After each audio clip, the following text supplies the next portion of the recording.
Hello everyone, welcome to chemistry by Sushil Kumar Jangid. अपने chemistry के exam में अब 4 डेज ही बचे हैं, यानी अपने पास जो रिवीजन का टाइम है वो 4 दिन का ही है, क्योंकि अपने 13 को हिंदी का एग्जाम हुआ था। अब अपने पास दिन बचे हैं 14, 15, 16 और 17। संडे तक का अपने पास टाइम है और इसके बाद मंडे को तो अपने केमिस्ट्री का एग्जाम होना ही है। तो मैंने अभी तक आप लोगों को बोर्ड के प्रिपरेशन के हिसाब से अलग से वन शॉट वीडियो तो बना के उपलब्ध करवाए थे। उसके बाद मैंने आपको हर एक चैप्टर के महत्वपूर्ण वस्तुनिष्ठ व रिक्त स्थान की पूर्ति वाले क्वेश्चन उपलब्ध करवा दिए हैं। और उसके बाद राजस्थान स्कूल शिक्षा परिषद की ओर से जारी प्रश्न बैंक के हर चैप्टर के महत्वपूर्ण वस्तुनिष्ठ प्रश्न भी उपलब्ध करवा दिए हैं। उनका मैंने जो वस्तुनिष्ठ प्रश्न है सारे चैप्टर्स के, उनका एक सिंगल वीडियो आपको बना के उपलब्ध करवाया है। आशा करता हूं वो भी आपने देखा होगा। अब जो ये 4 दिन बचे हैं, इन 4 दिन की प्लानिंग ये रहती है कि पहले हमने पूरी केमिस्ट्री जो है उसके 10 चैप्टर अच्छे से पढ़ लिए हैं। ये 4 दिन अपने रिवीजन के लिए है। तो मेरा प्रयास ये रहेगा कि इन 4 दिनों में जो 10 चैप्टर हैं इनमें मैक्सिमम हो सके तो सारे 10 चैप्टर का रिवीजन मैं आपको चैप्टर वाइज उपलब्ध करवा सकूं। मेरा प्रयास ये रहेगा कि जब मैं चैप्टर का पुनः रिवीजन करवाऊंगा तो पहले जैसे मैं आपको पढ़ा रहा था वैसे ये संभव ही नहीं है कि हर एक चैप्टर को मैं डिटेल से पढ़ाऊं। तो अब मैं जिन चैप्टर का आपके लिए बूस्टर डोज लेके आ रहा हूं, रिवीजन फाइनल जो रिवीजन है बोर्ड एग्जाम 2024 के लिए, उसमें हर एक चैप्टर के जो इम्पोर्टेंट टॉपिक्स है उनके बारे में मैं आपको डिस्कस करके बताऊंगा। और मैं आपको बोर्ड का कम यूज करके रिवीजन जैसे होता है वैसे ही करके बताऊंगा। फिर मैं बता रहा हूं कि ज्यादा टाइम नहीं है तो मैं आपको बोर्ड का यूज कम करके बताऊंगा और मैं आपको जो महत्वपूर्ण टॉपिक है उनके बारे में डिटेल से बताऊंगा। तो जो बूस्टर डोज है फाइनल रिवीजन, उसमें हम पहला जो चैप्टर है विलियन ये ले लें। सबसे पहले बात आती है कि विलियन होता क्या है।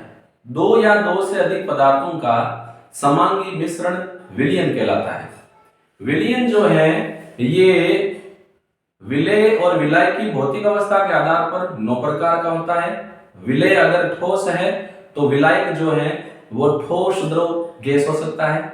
विलेय अगर द्रव है तो विलायक ठोस द्रव गैस हो सकता है। और विलेय अगर गैस है तो विलायक ठोस द्रव और गैस हो सकता है। इस प्रकार कुल 9 कॉम्बिनेशन बनते हैं और विलियन जो है वो 9 प्रकार का होता है। अब विलियन जो है वो विलेय और विलायक से मिलकर बना होता है। विलेय घुलने वाला होता है, सामान्यतः कम मात्रा में होता है। विलायक घोलने वाला होता है और सामान्यतः अधिक मात्रा में होता है। जैसे अगर हम विलियन के प्रकार में मैंने जैसे कह दिया, कोई ऐसे विलियन का उदाहरण बताओ जिसमें विलेय भी ठोस है और विलायक भी ठोस है, तो हम कहेंगे मिश्र धातु, जिसमें विलेय भी ठोस होता है और विलायक भी ठोस होता है। अब विलियन वाला जो चैप्टर है इसमें अगर हम पहले इंपॉर्टेंट टॉपिक की बात करें तो इसमें पहला इंपॉर्टेंट टॉपिक अपने बनता है वो है सांद्रता।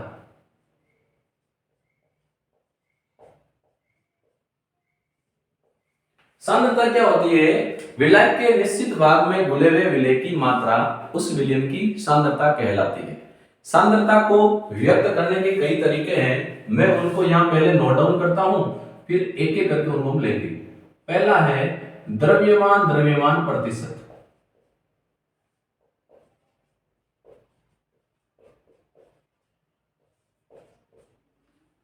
सेकंड है आयतन आयतन प्रतिशत।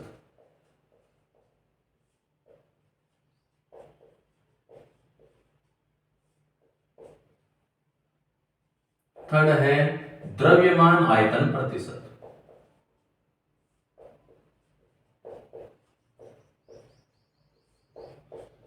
द्रव्यमान द्रव्यमान प्रतिशत को इन शॉर्ट में हम W परसेंटेज भी कहते हैं। आयतन आयतन को V परसेंटेज कहते हैं और द्रव्यमान आयतन को हम WV परसेंटेज से रिप्रेजेंट करते हैं। नंबर 4 जो है वो है मोलरता, इसको हम कैपिटल एम से रिप्रेजेंट करते हैं। नंबर 5 है मोलरता,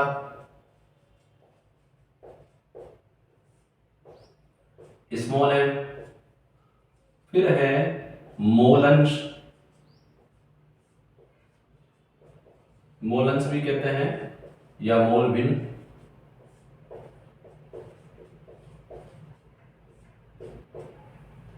अगला है पार्ट पर मिलियन,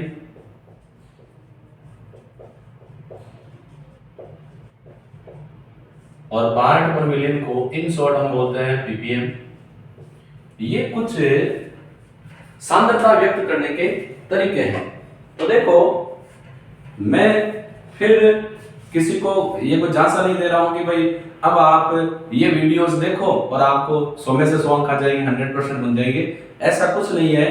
ये उन बच्चों के लिए ज्यादा लाभदायक होगा, ज्यादा क्या 100% लाभदायक होगा जिन बच्चों ने 10 के 10 चैप्टर पढ़ रखे हैं, और उनके लिए ये रिवीजन 100% लाभदायक होगा। इसके अलावा जिन बच्चों ने कुछ चैप्टर के बारे में पढ़ रखा है उनके लिए भी लाभदायक हो सकता है, लेकिन ज्यादा ये रिवीजन उन बच्चों के लिए लाभदायक होगा जिन्होंने पहले ही 10 चैप्टर पढ़ रखे हैं।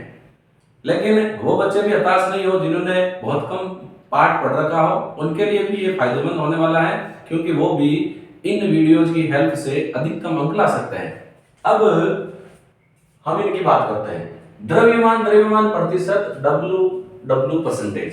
देखो W है, तो ये क्या होता है, विलेय की मात्रा ग्राम में बटा विलियन की मात्रा वो भी ग्राम में इंटू 100। आयतन प्रतिशत, वॉल्यूम किसमें मापते हैं, या मिलीलीटर है, तो विलेय की मात्रा मिलीलीटर में बटा विलियन की मात्रा मिलीलीटर में, और उसको 100 से गुणा कर देंगे। W भी परसेंटेज है, तो ऊपर तो W है यानी ग्राम, नीचे भी है यानी ml, तो ऊपर क्या है, विलेय की मात्रा ग्राम में बटा विलियन की मात्रा मिलीलीटर में, परसेंटेज है तो 100 से गुणा कर लेंगे। फिर यह है मोलरता, विलियन के 1 लीटर में उपस्थित विलेय के मोलों की संख्या उसकी मोलरता कहलाती है, मोल प्रति लीटर। तो विलेय के मोल बटा विलियन का आयतन लीटर में, या फॉर्मूला ये हो सकता है विलेय की मात्रा बटा विलेय की मात्रा बटा विलेय का अनुभार इनटू विलियन का आयतन। अगर विलियन का आयतन लीटर की जगह मिलीलीटर में है तो ऊपर हम 1000 से गुणा कर देंगे। अगला है मोललता। मोललता होती है विलेय के 1 किलोग्राम में उपस्थित विलेय के मोलों की संख्या।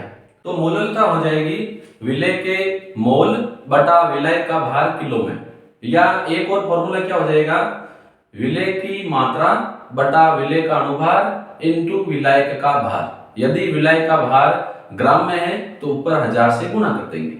अगला है मोल अंश।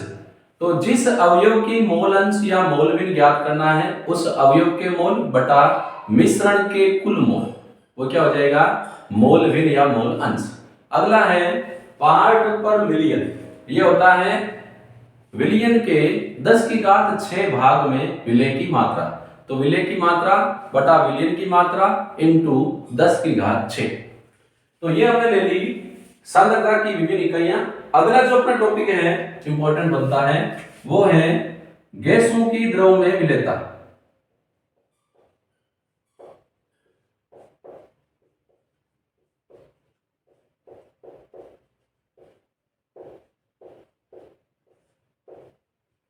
गैसों की द्रव में विलेयता पर इसमें आता है गैस की विलेयता पर ताप का प्रभाव,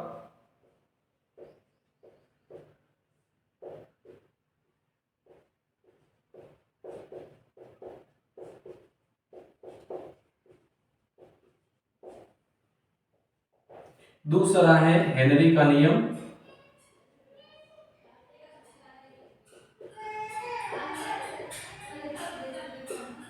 नंबर 3 आता है एनोक्सिया,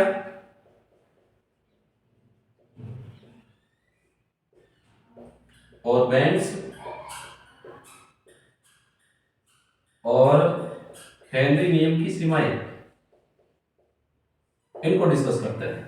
तो देखो गैसों की द्रव्य विलेयता में विलेय गैस होती है, विलायक द्रव होता है।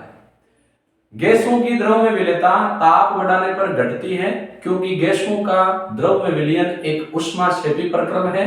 अतः ताप बढ़ाने पर गैस के अणुओं की गतिज ऊर्जा बढ़ जाती है और वे विलयन से बाहर निकलने की प्रवृत्ति रखते हैं। परिणाम स्वरूप विलेयता घट जाती है। हेनरी का नियम क्या है? निश्चित ताप पर घुली हुई गैस की मात्रा दाब के समानुपाती होती है, अर्थात दाब बढ़ाने पर गैस की विलेयता बढ़ती है। दाब बढ़ाने पर गैस की विलेयता क्यों बढ़ती है? क्योंकि दाब बढ़ाने पर इकाई आयतन में गैस के अणुओं की संख्या बढ़ जाती है। परिणाम स्वरूप गैस के अधिक अणु विलयन में घुलते हैं, अर्थात विलेयता बढ़ जाती है। ये एनॉक्सिया और बेंड्स है, ये हेनरी के नियम का अनुप्रयोग है। पहला अनुप्रयोग ये है कि शीतल पेय पदार्थों में गैस की विलेयता बढ़ाने के लिए बोतलों को उच्च दाब पर बंद किया जाता है। फिर है एनॉक्सिया, वे लोग जो अधिक ऊंचाई पर रहते हैं या पर्वतारोही जब ऊंचाई पर जाते हैं तो उनके रक्त में ऑक्सीजन की मात्रा कम होने लगती है। परिणाम स्वरूप वे स्पष्टतया सोच नहीं पाते। इस कंडीशन को एनॉक्सिया कहते हैं। तो पर्वतारोही व अधिक ऊंचाई पर रहने वाले व्यक्तियों के रक्त में ऑक्सीजन की मात्रा कम होने के कारण वे स्पष्टतया सोच नहीं पाते।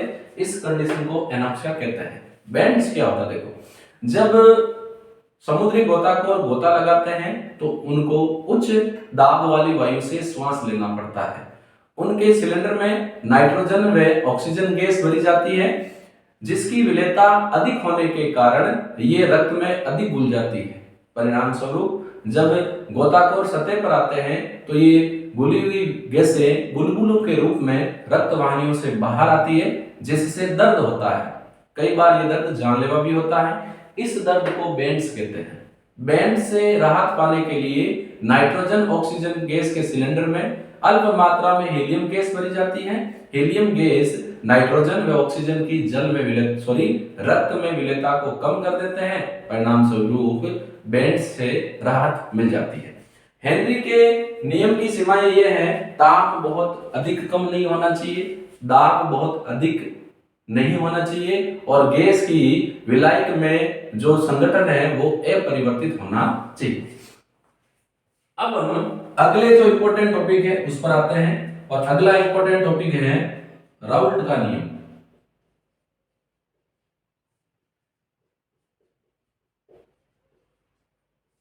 राउल्ट का नियम दो प्रकार का है। पहले वाष्पशील विलेय युक्त विलयन के लिए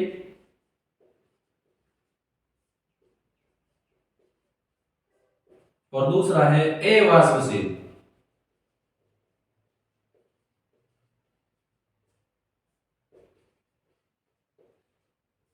विलेय युक्त विलयन हेतु।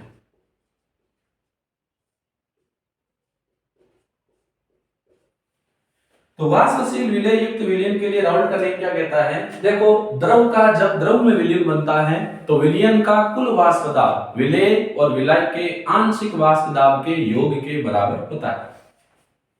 तो यहाँ पर वाष्पशील विलेय युक्त विलयन के लिए राउल्ट का नियम क्या कहता है? किसी वाष्पशील अवयव का आंशिक वाष्प दाब उसकी मोल भिन्न के समानुपाती होता है।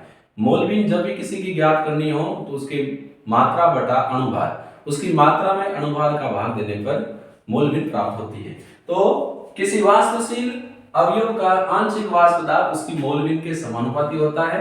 और सेकंड जो है अवाष्पशील विलेय युक्त विलयन है, तो अवाष्पशील विलेय युक्त विलयन का कुल वाष्प दाब विलायक के वाष्प दाब के बराबर होता है। ये है राउल्ट के नियम। अगला जो अपने इंपॉर्टेंट टॉपिक बनता है वो है आदर्श व अनादर्श विलयन।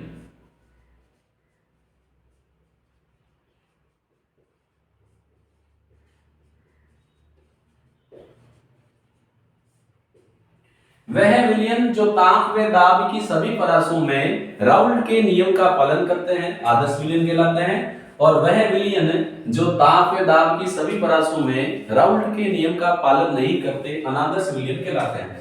आदर्श विलयन में जैसे बेंजीन, टोलुइन,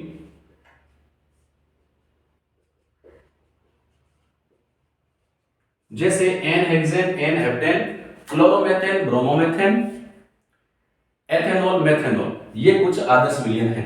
अनादर्श विलयन जो है ये दो प्रकार के होते हैं। पहला कौन सा है? राउल्ट के नियम से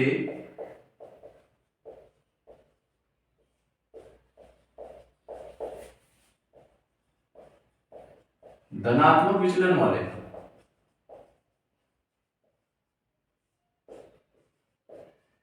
और दूसरे टाइप के जो हैं वो हैं राउल्ट के नियम से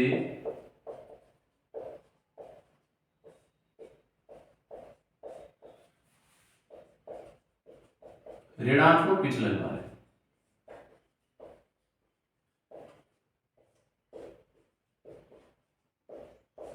वे विलयन जो राउल्ट के नियम से धनात्मक विचलन दर्शाते हैं, इनका कुल वाष्प दाब विलेय और विलायक के वाष्प दाब से अधिक हो जाता है, लेकिन जो क्वथनांक है, ये इंपॉर्टेंट चीज है, विलयन का जो क्वथनांक है घटकों से कम होता है। अगर इसके एग्जाम्पल की मैं बात करूं तो एग्जाम्पल हो जाएंगे जैसे एथेनॉल वाटर, मेथेनॉल वाटर,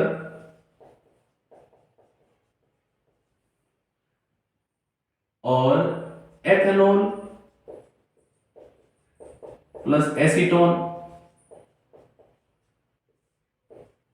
ये क्वेश्चन भी बनता है, एथेनॉल में एसीटोन मिलाने पर विलियन राउल्ट के नियम से धनात्मक विचलन दर्शाता है, क्यों? तो इसमें क्या होता है, एथेनॉल के अणुओं में हाइड्रोजन बंध होते हैं, इसीलिए जब हम एथेनॉल में एसीटोन मिलाते हैं तो एसीटोन के अणु एथेनॉल के अणुओं के मध्य आ जाते हैं, परिणाम स्वरूप हाइड्रोजन बंध पहले की तुलना में दुर्बल हो जाते हैं, अतः विलयन का क्वथनांक घटकों से कम हो जाता है और राउल्ट के नियम से धनात्मक विचलन प्रदर्शित करते हैं।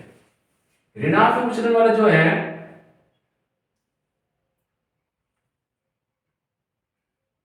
इनमें विलयन का जो क्वथनांक है वो घटकों से अधिक होता है।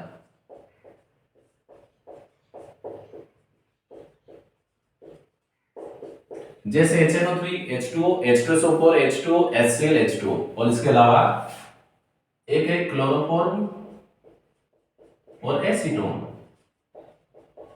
और एक है फिनोल व एनिलीन। क्लोरोफॉर्म में एसीटोन मिलाने पर विलयन राउल्ट के नियम से ऋणात्मक विचलन प्रदर्शित करता है, क्योंकि जैसे दोनों को मिलाया जाए दोनों में हाइड्रोजन बंध बन जाता है, परिणाम स्वरूप क्वथनांक अधिक हो जाता है और विलयन राउल्ट के नियम से ऋणात्मक विचलन प्रदर्शित करता है। ठीक इसी प्रकार फिनोल में एनिलीन मिलाने पर दोनों के मध्य हाइड्रोजन बंध बन जाते हैं, परिणाम स्वरूप विलयन का क्वथनांक अधिक हो जाता है और विलयन राउल्ट के नियम से ऋणात्मक विचलन प्रदर्शित करता है। आपको ये एग्जाम्पल याद होने चाहिए, ऑप्शंस में एग्जाम्पल आ सकते हैं। तो ये हमने ले लिया आदर्श और अनादर्श विलयन। अगला हम ले रहे हैं स्थिरक्वाती मिश्रण।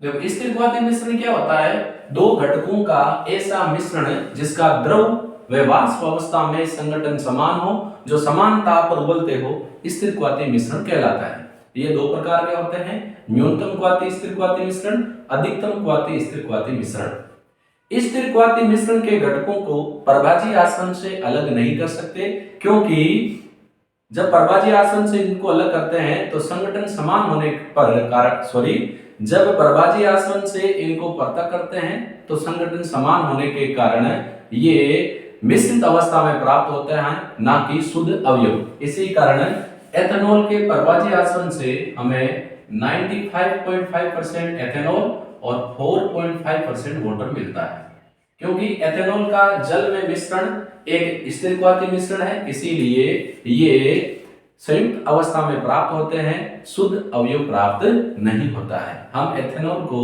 95.5% से अधिक शुद्ध नहीं कर सकते। क्योंकि ये स्थिरघाती मिश्रण है, इसीलिए इसके घटकों को पूर्णतया अलग करना संभव नहीं होता। अब हम जो ले रहे हैं वो अपना अगला टॉपिक है अणुसंख्यक गुणधर्म।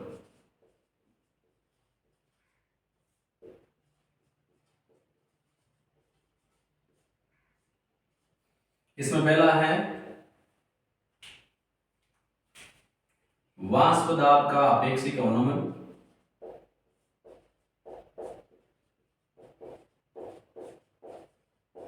पहले मैं नोट डाउन कर लेता हूं, फिर एक एक हम कंसीडर करेंगे। दूसरा है क्वथनांक का उन्नयन।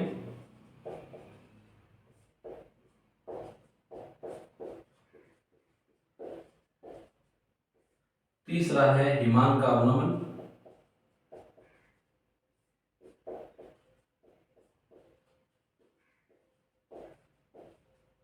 चौथा है प्रासरण दाब।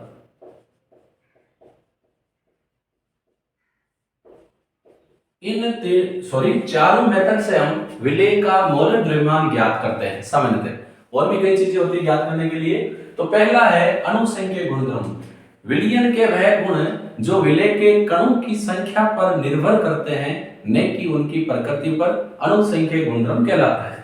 पहला है वाष्प दाब का अपेक्षिक अवनमन। तो देखो, अवाष्पशील विलेय को वाष्पशील विलायक में मिलाने पर विलयन का वाष्प दाब कम हो जाता है, इसे वाष्प दाब का अवनमन कहते हैं।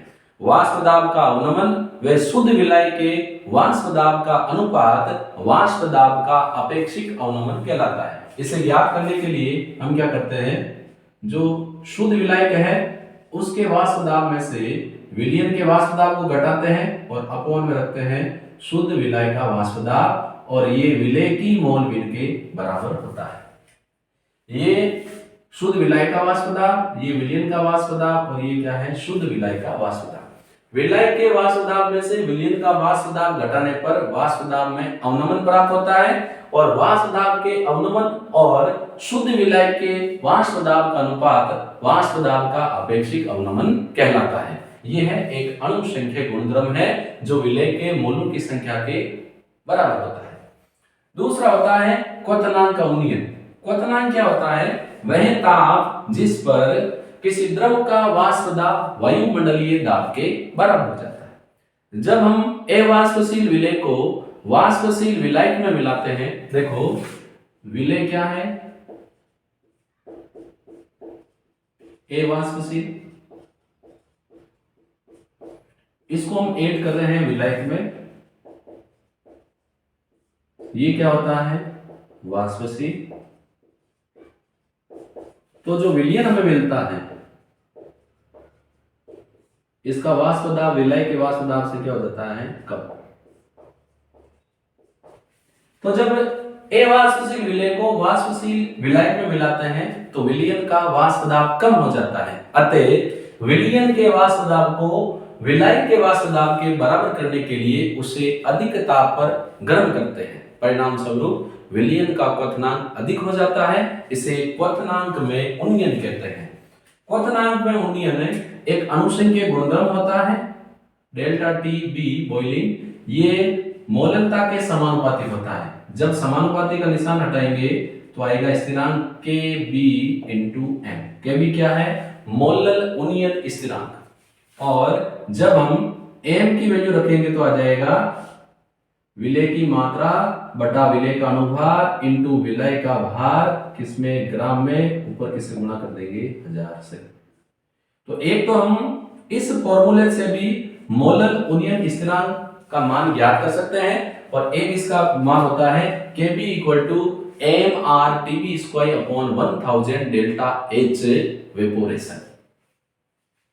एक इसका क्या होता है, Kb बराबर M R T B square upon 1000 into delta H evaporation.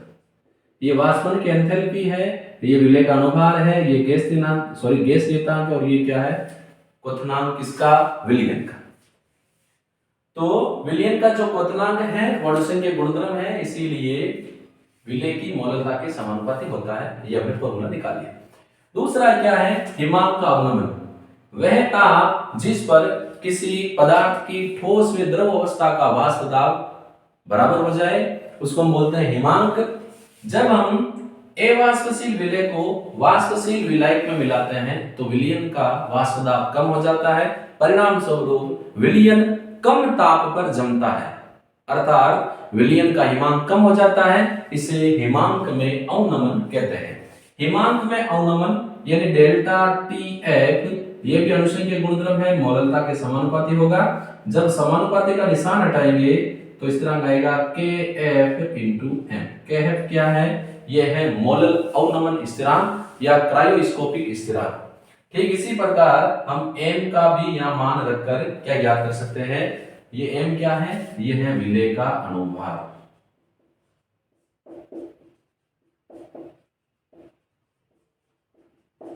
अब देखो अगला क्या है? परासरण दाब। परासरण से पहले हम बात करते हैं परासरण क्या होता है। विलायक के अणुओं का कम सांद्रता से अधिक सांद्रता की ओर अर्धपारगम्य झिल्ली द्वारा प्रवाह परासरण कहलाता है। अर्धपारगम्य झिल्ली एक सतत झिल्ली होती है जिससे केवल विलायक के अणु ही पारगमन कर सकते हैं। परासरण दाब क्या होता है? परासरण की क्रिया को रोकने के लिए लगाया गया अतिरिक्त बाह्य दाब परासरण दाब कहलाता है, अर्थात विलायक के और अधिक अणुओं को विलयन की ओर जाने से रोकने के लिए लगाया गया अतिरिक्त बाह्य दाब परासरण दाब कहलाता है। परासरण दाब का फॉर्मूला होता है पाई बराबर CRT। इस पर भी न्यूमेरिकल खूब आते हैं।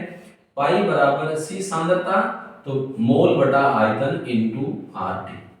पाई बराबर n की जगह क्या लिख सकते हैं? विलेय की मात्रा बटा विलेय का अनुभार इनटू V इनटू RT। ये तीनों फॉर्मूले आपको पता होने चाहिए। तीनों फॉर्मूले इंपॉर्टेंट है और तीनों फॉर्मूले में से किसी पर भी न्यूमेरिकल डायरेक्टली आ सकता है। यहाँ C सांद्रता, R गैस नियतांक, T परम ताप। ये जो परम ताप है ये केल्विन में होना चाहिए। क्वेश्चन में डिग्री सेंटीग्रेड में दिया हुआ है तो उसको केल्विन में कन्वर्ट करना है 273 ऐड करके। ये n विलेय के मोल है, ये विलयन का आयतन है, W विलेय की मात्रा, m विलेय का अनुभाग और V विलयन का आयतन। तो इससे भी हम विलेय का अनुभाग ज्ञात कर सकते हैं। ये चारों जो अनुसंख्यिक गुणधर्म है इसमें विलेय का अनुभाग ज्ञात करने की सबसे बेस्ट जो मेथड है वो है परासरण दाब, क्योंकि ये कमरे के ताप पर ज्ञात कर सकते हैं और बड़े अणुओं का मोलर द्रव्यमान ज्ञात करने के लिए ये एक उपयुक्त विधि है। अब इसमें एक और इंपॉर्टेंट चीज बनती है वो है प्रतिलोम परासरण। ये क्या होता है? परासरण की क्रिया पर परासरण से अधिक बाह्य दाब लगाने पर या परासरण से अधिक बाह्य दाब लगाने पर परासरण की क्रिया विपरीत हो जाती है। इसे प्रतिलोम परासरण कहते हैं। शॉर्ट में इसको हम बोलते हैं RO। अब विलायक के अणु शुद्ध विलयन में से पारगमन करते हैं। इस विधि का उपयोग समुद्री जल के विलवणीकरण में करते हैं। तो इसमें हम क्या करते हैं? परासरण पर परासरण से अधिक बाह्य दाब लगाते हैं, परिणाम स्वरूप परासरण की क्रिया विपरीत हो जाती है, अर्थात विलायक के अणु शुद्ध विलयन में से पारगमन करते हैं। इसका उपयोग समुद्री जल के विलवणीकरण में करते हैं। तो अब अगला जो अपना टॉपिक बनता है वो है असामान्य मोलर द्रव्यमान।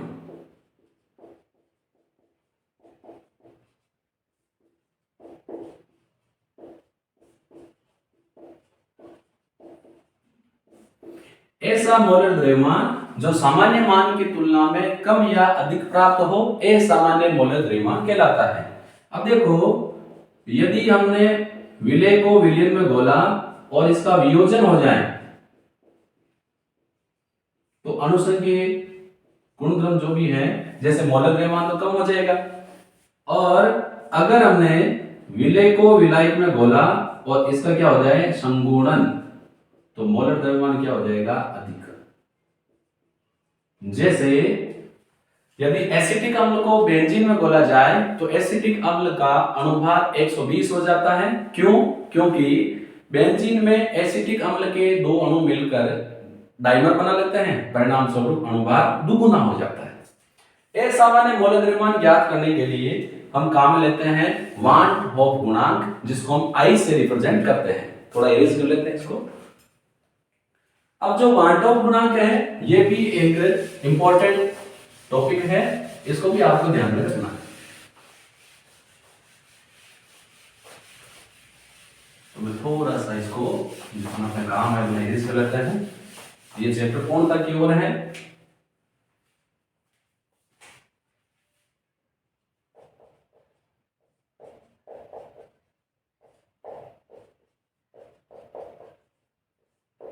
आई। वान डॉक गुणांक द्वारा असामान्य मौलिक द्रव्यमान ज्ञात कर सकते हैं। यह होता है संगुणन या वियोजन के बाद आयनों की संख्या और बटा संगुणन या वियोजन से पहले आयनों की संख्या। तो देखो, वान डॉक गुणांक द्वारा हम असामान्य मोलर द्रव्यमान ज्ञात कर सकते हैं और इसके द्वारा हम असामान्य अणुसंख्यक गुणद्रव्य भी ज्ञात कर सकते हैं। वान डॉक गुणांक के अनुसार जो प्रबल वैद्युत अपघट्य है, देखो ध्यान देंगे, ये इंपॉर्टेंट चीज है जिस पर ऑब्जेक्टिव बनने की पूरी संभावना है, तो ध्यान देना है। प्रबल वैद्युत अपघट्यों के लिए जो वान डॉक गुणांक I का मान है वो बराबर होता है उनके आयनों की संख्या। जैसे मान लो मैं ले लेता हूं ग्लूकोज, यूरिया, सुक्रोज, कुछ भी ले लूं, तो इनके वान डॉक गुणांक का मान 1 होता है, यह आयनित नहीं होते हैं। KCl, NaCl, इनके वान डॉक गुणांक का मान 2 होगा क्योंकि एक Cl, एक Na, एक Cl। ऐसे ही MgCl2, CaCl2, इनके लिए वान डॉक गुणांक का मान कितना हो जाएगा? 3। AnCl3, इसके वान डॉक गुणांक का मान हो जाएगा 3। और अमोनियम सल्फेट, इसके वान डॉक गुणांक का मान भी कितना हो जाएगा? 3। लेकिन पोटेशियम हेक्सासाइनोफेरेट K4FeCl6, इसके लिए वान डॉक गुणांक का मान हो जाएगा 5। यानी जितने आयन वो देगा वही उसके वान डॉक गुणांक के बराबर होगा। अब देखो, अगर हमें क्रम पूछ लिया जाए क्वथनांक का उन्नयन का क्रम, ये किसके समानुपाती होगा? वान डॉक गुणांक। यानी जिसके वान डॉक गुणांक का मान अधिक तो क्वथनांक भी अधिक। यानी अगर आयन अधिक देगा तो उसका क्वथनांक भी उतना ही अधिक। लेकिन हिमांक का जो अवनमन है,